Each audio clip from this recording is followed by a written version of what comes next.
O que é um mandala? E essa é a mesma pergunta do que se fazer o que é o universo. E a gente pode ter várias respostas. Cada pessoa vai ter uma visão diferente. Mas praticamente o mandala, em termos gerais, é um universo. Então, assim como muitos dizem que existem vários universos, na verdade, a minha mente é um universo diferente do seu universo, ou pelo menos na percepção é diferente. Mas assim, tudo que inclui a minha história, os personagens da minha história, os lugares que eu fui, a casa que eu moro, minha família, isso se consiste de um mandala, né? Então ele tem um equilíbrio. A gente sabe que quando a gente constrói no desenho um mandala, a gente muda uns pontinhos, ele não muda de forma isolada.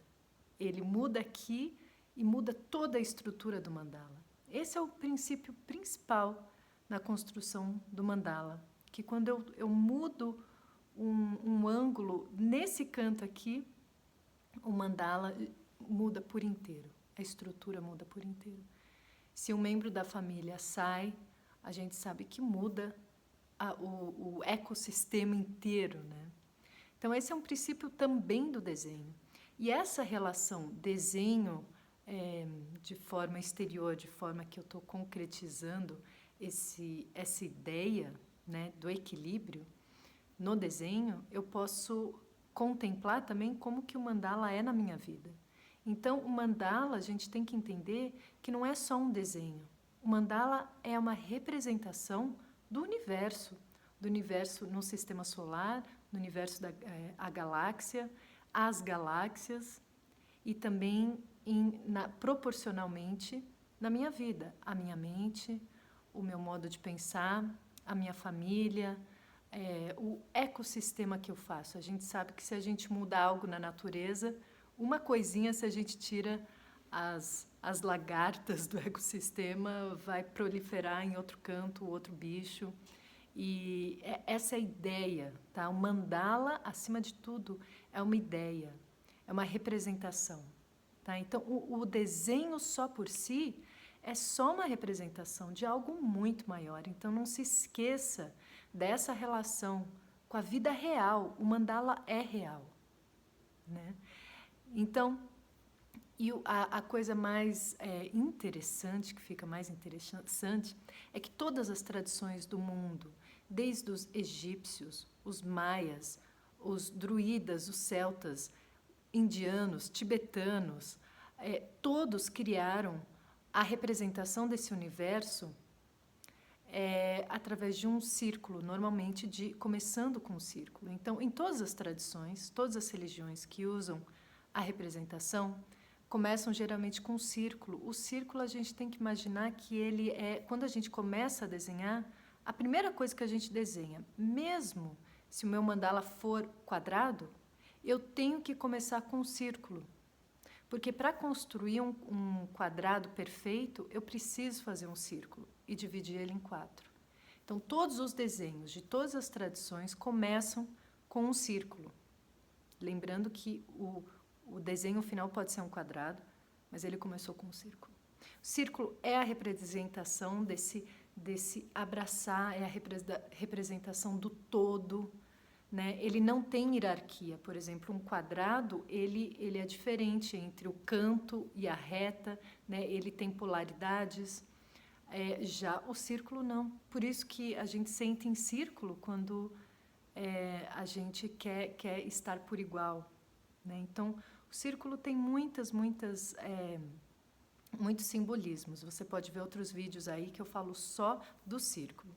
E, aliás, se você curte esses temas, segue aí o meu canal, dá um like, compartilha, que aí esse conhecimento ele se espalha muito mais. Você sabe que aqui eu dou um cheirinho de tudo que eu ensino nos meus cursos online, e você pode entrar no mandalasonline.com.br se você quiser se aprofundar nesse estudo ou levar esse conhecimento num sistema, num método de estudo e que eu ensino.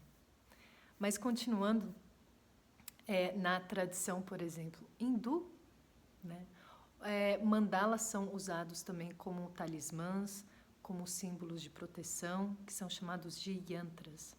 Os centros energéticos do nosso corpo, que são abstratos, mas que existem. E isso que a gente tem que entender, que muita coisa existe, mas não é perceptível pelos 5 sentidos. E por não ser perceptível, a gente não pode desconsiderar que existe. Então, os chakras, os centros de energia, são representados também por yantras ou mandalas. Tá? É a mesma coisa, com um pouco a diferença que yantras são usados como um talismã de proteção. Tá? E eles incluem, muitas vezes, números dentro. E aí já é algo específico que, normalmente, você vai pedir para um sábio, um ancião, calcular para você esses números e as formas geométricas. No budismo, é a morada dos deuses. E o budismo tibetano, em especial, tem muitos Budas, não é só um. São muitos Budas no sentido de que a energia da iluminação, né, as características, elas têm muitas facetas e elas são representadas por seres iluminados. Esses seres vivem em moradas, né, em moradas muito simbólicas, então começa a ficar muito complexo para a gente entender os mandalas budistas. Eles são feitos para a gente poder entrar nessa morada e se tornar a deidade, o Buda iluminado. Agora, em termos gerais, também o que veio para o Ocidente, mandala não veio muito atrelado a uma tradição, veio mais atrelado a uma decoração. E que é muito belo, né? Mas o meu caminho é usar o mandala como um veículo do crescimento espiritual, que é sempre fazer essa relação. O mandala fora é o mesmo que o dentro, é o mesmo que esse ecossistema interno, né?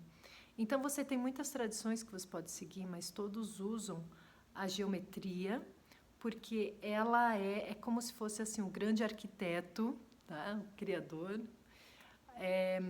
e ele usasse uma planta para construir toda a manifestação orgânica. Mas, para isso, ele precisa de uma estrutura muito simples.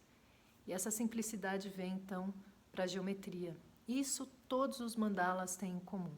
Então, o mandala ele pode ser um talismã de proteção, ele pode ser a representação de um universo da sua vida, então você pode criar, mas mais do que tudo é geométrico, porque ele simplifica a base da onde surge a vida orgânica. Ele pode ser uma porta de meditação e concentração, que você vai se concentrar na imagem para que aquela imagem entre em você e reestruture a sua engenharia interna. Também, é tão vasto esse universo, também no estudo da geometria sagrada, o estudo não atrelado a uma religião, mas é o estudo da natureza. Então, quando a gente fala de geometria sagrada, a gente está falando daquilo que é a partir da pura contemplação da natureza, olhar as flores, ver as moléculas de água, ver a colmeia das abelhas, o voo dos pássaros, e tudo isso tem uma relação um com o outro. Como a flor cresce, tem uma relação de como a abelha voa, né? As moléculas de oxigênio, tudo isso tem uma relação. E essa relação se estuda através das formas, as formas que se repetem, os padrões. Então, a gente tem aí a proporção áurea, sequência de Fibonacci, que a gente vê em tudo, em tudo. E isso é um estudo à parte, e isso é maravilhoso. Então, você entende que o mandala é muito mais do que um desenho. Então, vem comigo, você pode também estudar e se aprofundar não só no desenho, nas técnicas de desenho que eu ensino, forma por forma, passo a passo, mas na contemplação dessa rica sabedoria e que está disponível para nós.